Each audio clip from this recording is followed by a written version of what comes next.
kita akan kedatangan tamu yaitu dari Busa Pustaka, yaitu namanya adalah, boleh Bang perkenalkan dulu namanya siapa? Nama saya Manadi dari Busa Pustaka. Oke, guys, kita perlu tahu nih Busa Pustaka itu kegiatannya apa aja sih? Boleh dong Bang dijelasin Busa Pustaka itu ngapain aja sih kegiatannya seperti itu? Oke, Busa Pustaka berdiri dari tahun 2017.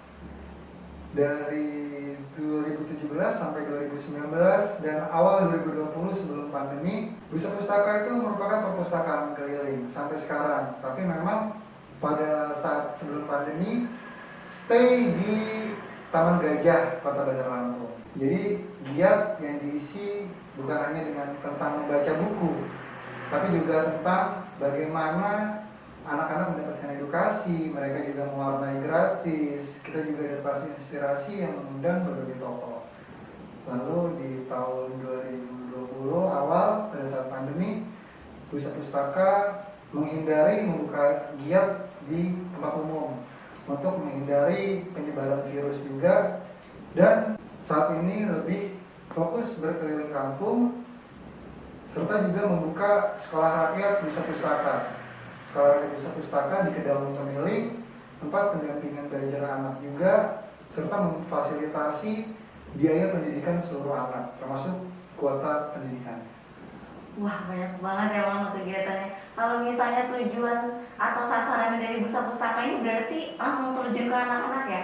Ya, kita punya tujuan dalam artian memberikan akses baca secara mudah kepada anak-anak. Karena di pelosok kota itu pun masih sangat minim. Karena kan kita melihat minat bacanya nih yang rendah di Indonesia, padahal yang susah itu atau yang minim itu aksesnya.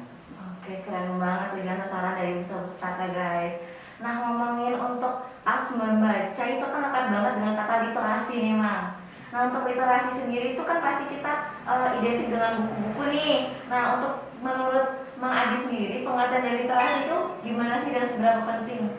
Literasi itu merupakan suatu kemampuan yang berujung atau berakhir pada kesejahteraan. Kemampuan kita membaca, menulis, atau hal-hal lainnya, karena literasi itu banyak dan semuanya itu berujung pada kesejahteraan. Itulah artinya pentingnya sebuah literasi di kecakapan kita sebagai manusia. Oke, berarti secara nggak langsung literasi ini juga mempengaruhi kesejahteraan gitu ya, Mang? Betul sekali. Nah, tapi Mang, ini kan sekarang nih di era modern nih, di era yang apapun serba canggih gitu kan. Nah, gimana sih cara kita lebih dekat gitu dengan budaya literasi itu sendiri? Memang untuk saat ini kita punya banyak artinya kekurangan ya untuk hal literasi. Apalagi peringkat literasi kita juga termasuk paling rendah gitu, dan salah satu jalannya adalah bagaimana kita memahami literasi sendiri itu apa, lalu juga jenis-jenisnya. Mungkin yang pertama baca tulis merupakan dasar fondasinya.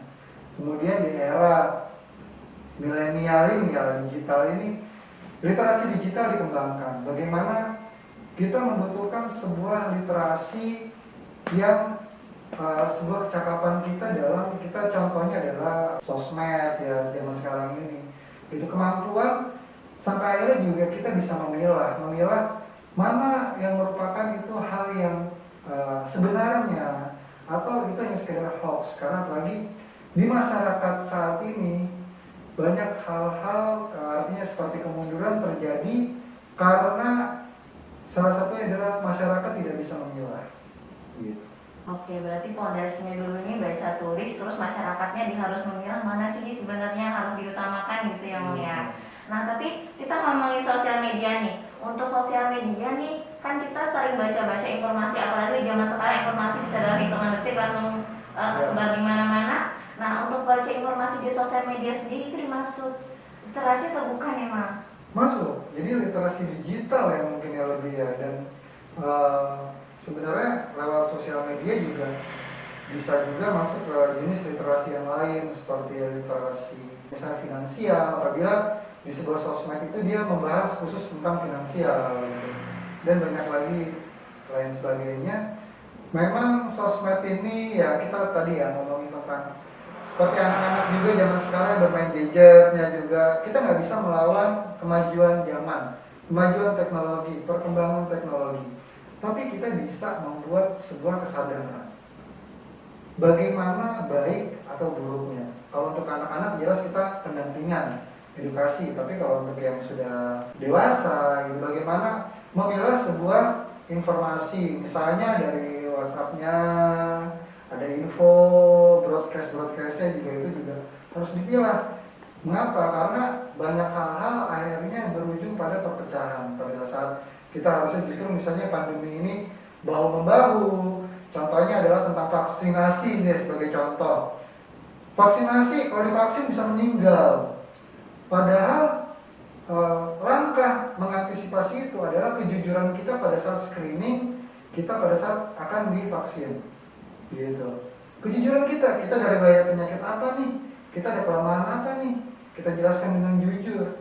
Jadi pentingnya sosmed adalah informasi cepat. Tapi keburukannya adalah bagaimana informasi yang tidak baik juga menyebar dengan cepat. Kemudian masyarakat gampang terprovokasi.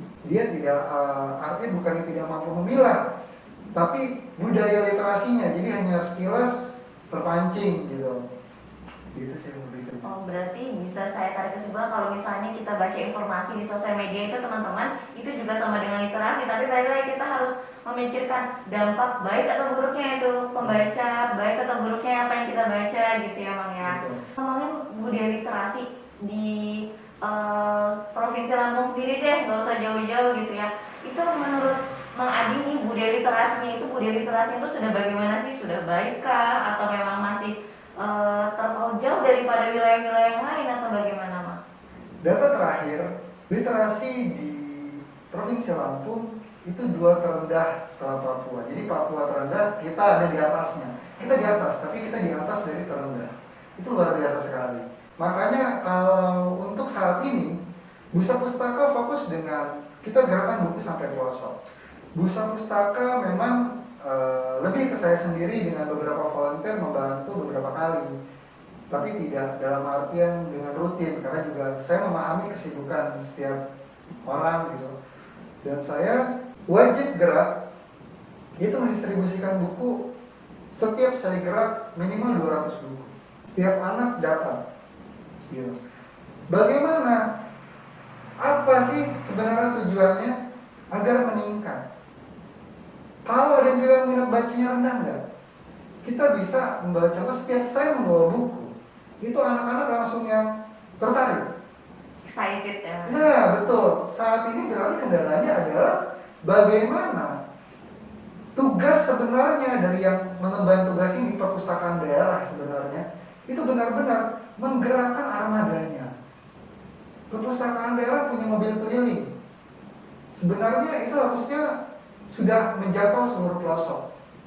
Pandemi terparkir, semakin mundur jelas literasinya. Harusnya giat efektif. Kurangilah hal-hal yang bersifat seremonial, hal-hal yang kebanyakan diskusi atau apapun itu. Tapi lebih baik langsung turun bagaimana agar masyarakat, terutama anak-anak, itu mendapatkan akses bacanya. Kenapa? Kita sekarang menghindari agar anak-anak keluar rumah, masyarakat keluar rumah. Kenapa? Enggak, kita support buku-buku untuk mereka.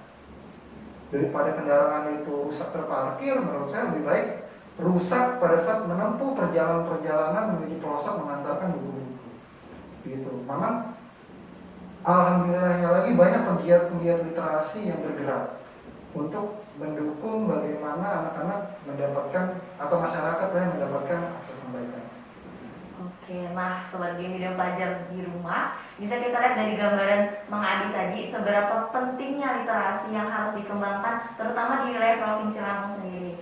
Nah, untuk ngomongin informasi yang udah bisa diakses nih sekarang dengan cepat dengan akses internet yang semua orang bisa mengakses, apalagi semua orang rata-rata punya gadget memang ya. Nah, tapi informasi itu kan nggak semuanya benar memang. Untuk menghindari informasi yang hoax itu seperti apa sih Mang menurut Mang Adi nih? Bagaimana menghindari hoax adalah bagaimana kita kalau di Islam itu namanya tabayin. Bagaimana kita memilah sebuah informasi, mencari tahu kebenaran sebuah informasi. Gitu. Kita nggak bisa yang langsung dapat makan gitu enggak. Benar. Mesti kita pilih dulu. Misalnya nih ada berita, bagaimana sih keadaan literasi di Provinsi Lampung? Saya bilang, ternyata saya bilang, wah ini rendah, tapi tanpa data. Kita butuh data, gitu loh. Bagaimana? Karena itu juga arti sebagai penguat informasi kita terima, terutama informasi-informasi yang provokatif ya. Masyarakat kita ini, apalagi pandemi ini terdampak, artinya rawan untuk mereka amarahnya naik lah, atau hal-hal yang buruk terjadi pada saat mereka menerima sebuah informasi, artinya kayak semacam disinformasi gitu ke mereka. Nah, dengan kita memilah dengan baik, jangan langsung kita percaya. Jadi, oh ini di sini kan kita ada akses internet, kita bisa mengecek ke sumber-sumber yang lain. Sebenarnya nilai seperti apa sih? Sehingga kita nggak langsung menjudge atau meyakini sebuah informasi itu. Contohnya tadi vaksin aja deh, divaksin meninggal, padahal sebenarnya nggak. Terus juga, oh itu divaksin masih bisa kena, padahal kan dalam arti vaksin itu adalah mencegah keadaan lebih buruk. Tapi kalau untuk kena COVID-nya atau positif itu siapapun bisa, biarpun sudah divaksin. Oke, berarti gimana kuncinya kita memilah, nggak asal terima informasi aja ya Mang ya. Iya. Bener banget, apalagi sekarang kan serba online ya Mang. Nah, untuk tipsnya supaya budaya literasi ini tetap berjalan, kan apalagi sekarang minat baca itu bisa dikatakan menurun nih. Nah, untuk budaya literasi itu biar meningkat gitu Mang.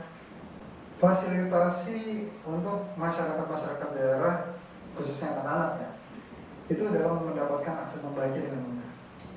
Antusias mereka itu masih tinggi, tapi akhirnya mereka terbiasa dengan keadaan tidak adanya buku, akhirnya mereka malas.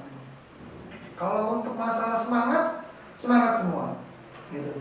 Termasuk juga dengan literasi yang lain, literasi sains misalnya, bagaimana orang masyarakat atau mahasiswa atau pelajar itu ingin mengembangkan sebuah ilmu pengetahuan, tapi terbentur dengan fasilitas.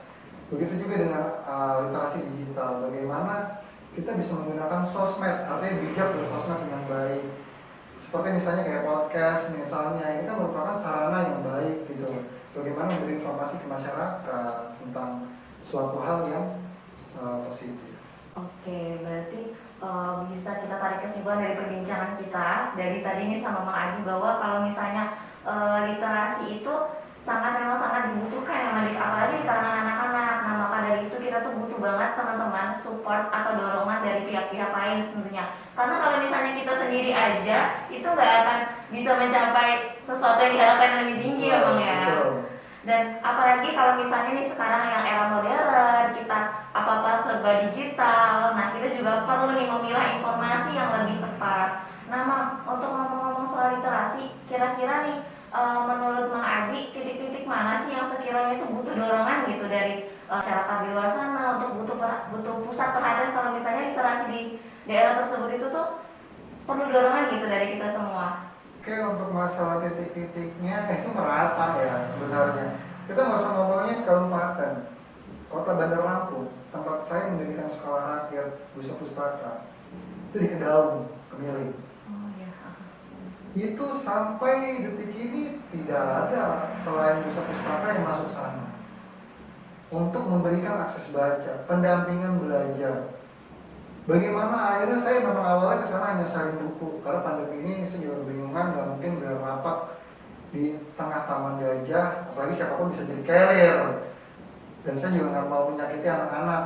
Akhirnya saya keliling kampung, saya antarkan bukunya, mereka meminta saya untuk juga akhirnya kemudian mengajar. Akhirnya saya mendirikan sekolah rakyat di sana, pendampingan belajar. Dengan mereka yang gawai pun, jajet pun nggak ada awalnya. Akhirnya beberapa saya support, dan kuota pendidikannya itu 36 anak saya support semua setiap bulannya. Dan kemudian ke daerah-daerah lain juga sama. Mereka butuh. Tapi artinya adalah saya meminta pemerintah daerah, terutama perpustakaan daerah Lampung ini lebih fokus. Singkirkan dulu hal-hal lain, distribusikanlah buku dulu. Jangan takut buku rusak. Toh setiap bulan atau setiap tahun anggarannya ada. Pastikan masyarakat khususnya anak-anak mendapatkan buku bacaan. Hak mereka mencerdaskan kehidupan bangsa. Itu bukan cuma tentang negara, masyarakatnya juga. Saya bergerak, tapi pemerintah daerah juga harusnya lebih bergerak. Kenapa harus lebih bergerak? Kurang-kurangi seminar-seminarnya, kurang-kurangi acara-acara di gedung mewahnya. Fokus turun ke masyarakat. Fokus turun buku ini buku misalnya antarkan langsung ke anak-anaknya. Kalau takut petugasnya kena, artinya pada saat pandemi ini, minta data, kerjasama sama dinas sosial. Daerah sini warganya siapa? Antarkan bukunya ke yang ada anak-anaknya. Satu rumah 3 buku misalnya. Minggu depannya diantarkan lagi. Kenapa enggak? Berarti sebenarnya nggak ada kendala untuk COVID ini dijadikan alasan ya Bang Betul. ya? Tidak ada kendala. Kalau kita membuat COVID atau pandemi ini sebagai alasan, berarti kita nggak siap untuk maju. Artinya kita hanya bisa berpasrah. Sedangkan kita udah jelas dong, yang ngubah nasib kita kan kita sendiri. Benar banget, bisa lihat teman-teman dari gambarannya. Kalau misalnya situasi ini atau keadaan ini dibiarkan, itu akan jadi apa ke depannya. Dan dari yang saya tangkap dari Mang Adi sendiri, kita lebih harus fokus kepada masyarakat-masyarakat yang lebih membutuhkan, terutama pemerintah daerah ya Mang ya.